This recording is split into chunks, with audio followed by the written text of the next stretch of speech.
Alright guys, it's Charlie Tango 1994 back with another YouTube video. Not really a radio related video this time around, but I did mention in one of my previous YouTube videos that I've been out and bought a little drone, and I wanted to use it when I'm out sort of at different locations that are, you know, a bit of open space and stuff like that, just to see really what we can get in terms of aerial footage. So some of the places that I go to when I'm doing my CB radio related stuff are, you know, quite picturesque and tend to be fairly high ground and stuff.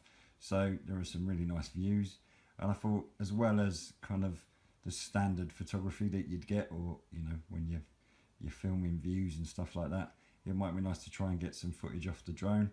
So I didn't spend an awful lot of money. This is a little selfie drone. It was about 25 quid, and I did say in the video that I'd do a review of it, so I just thought I'd put something together today to share with you guys. Alright, let's get the box opened up and we'll take a look at it.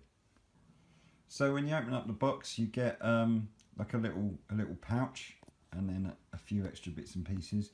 And that, I guess, is one of the sort of attractions about this drone, is that it is sort of pocket sized when it's all packed away like this, and you know, it's small enough to fit in a pocket or in a handbag if you're a woman or whatever.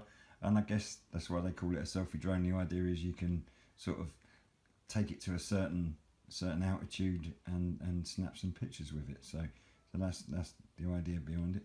So you get the actual drone itself, obviously, and the little bag that it comes in, and there's a battery and a charger that comes with it. So charge the battery up, you put the battery obviously inside the drone when it's charged, and you know, then it's sort of ready to fly. The other thing is that you get some replacement propeller rotors, or whatever they're called, but the little helicopter bits that you might need to replace. I have flown it a few times. There's already a bit of a graze on it, just to get the hang really of how to fly it. But as you can see, you just pull it out, pull the little arms out, and then it will be ready to fly. It has got HD camera written on it, but having had a look at it, I mean, it's adequate quality, but there's a little camera on the front of it, and it does do what's called first person view, FPV. So you can fly it around, and it's actually, you can set it to record as it's flying. And the other interesting thing about this particular drone, and there are other similar drones to this, but it doesn't come with a controller. What you actually do is use an app on your phone, either Android or iPhone, Apple iOS, and there's an app that you can use to fly it, which we'll take a look at in a minute. So the first thing we need to do is get it switched on, and we're going to need to use the Wi-Fi on your phone to connect to it, and that's how it works. Basically, it is a Wi-Fi controlled device. What that means is that the range isn't amazing, but you know, it does help reduce the cost. And of the kind of little flights that I've done with it so far, it isn't too difficult to use. As with every drone, it takes a bit of practice to get the hang of, and I'm by no means an expert, but I'll take you through the process for connecting to it, and then I might do a quick test flight in the garden for you, just to show you it working. So first job is to power it on, and flip it over to do that, and the lights come on. So you've got white lights at the front and red lights at the back, and they immediately start flashing. Now what's happening is it's creating a Wi-Fi hotspot, and it's flashing like that because it's telling you that it's not connected to anything at the moment. So we'll switch over to the app now, and I'll take you through how to connect. So I've opened up the app on my phone, and there is a set of operating instructions, but we'll take you through it anyway. If you click start, then that takes you to the home screen. If I then click on, what should be happening is I am then connected to the drone. I'm just going to test that. Yeah. For some reason, it's not actually seeing the drone at the moment while I'm doing the screen capture, but it doesn't matter. I'll show you what you need to know anyway. So there's a number of buttons or icons across the top. As I said, there's a camera on it, so when you click the camera, it takes a still picture, and it's stored on your iPhone rather than on a SD card or anything like that.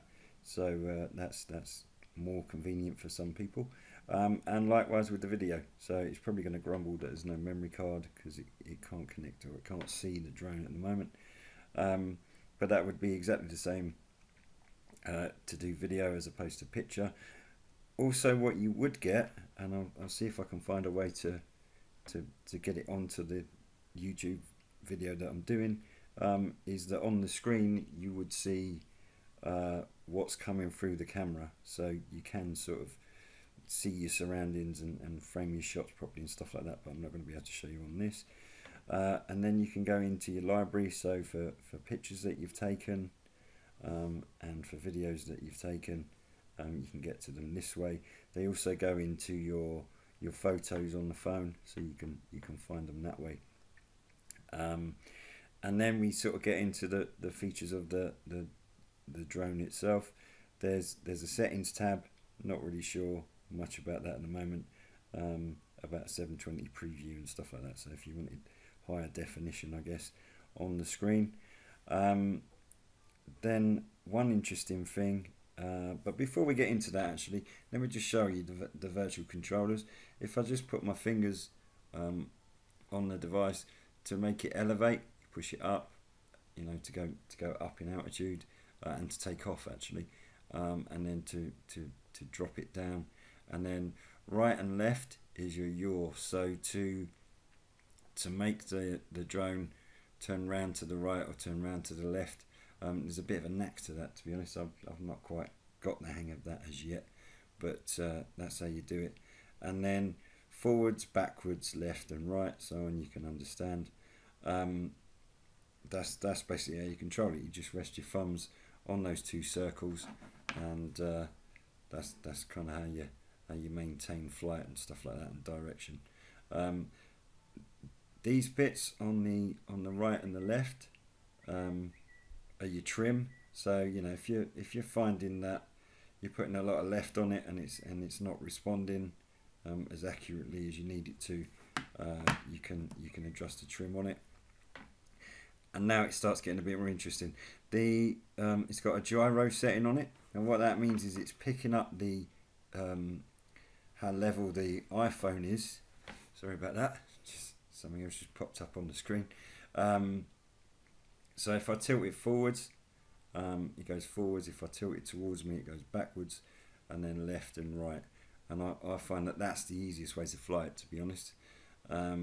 Just by adjusting my iPhone, tilting it left, right, it's just easier to control that way. The next feature on there that looks like a little compass is the headless mode.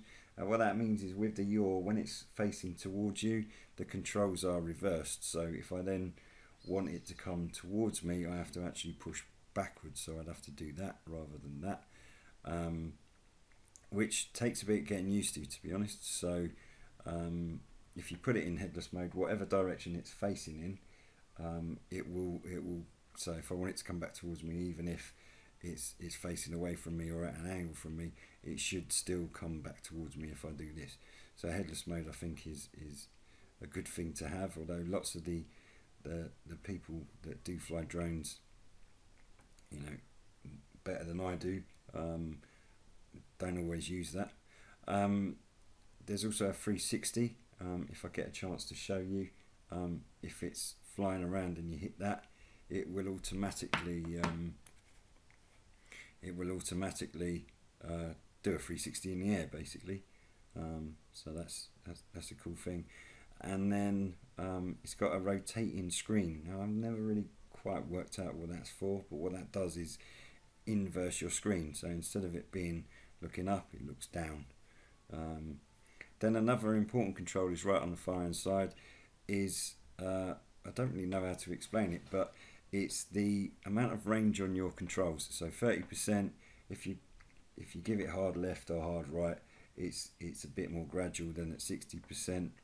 There's a bit more power, there's a bit more agility, and then 100% is, you know, at full whack, if you like. So certainly when I've flown it indoors, I've kept it at 30%, but I think as you get more proficient with it and you know, get more confident flying it, then you can push it out to the 100% and you get a bit more usage out of it. It's a bit more agile, a bit quicker in the air, all of that sort of stuff. So that's the controls. Next thing is to rig things up in the garden, see if I can get to film it in flight, just to show you how it goes. Alright guys, back to you shortly. Cheers. Ready?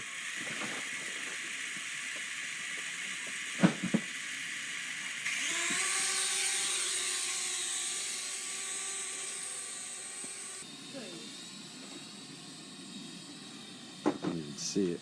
Right, bring it back towards us. Bring it back towards us. I'm trying to. Tilt it backwards. Keep it backwards. A little bit to the right.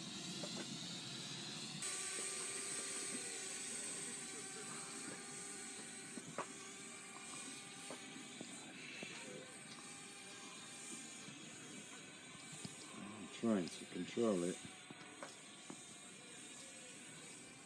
It's not behaving. I am. Oh, Bring it back towards me.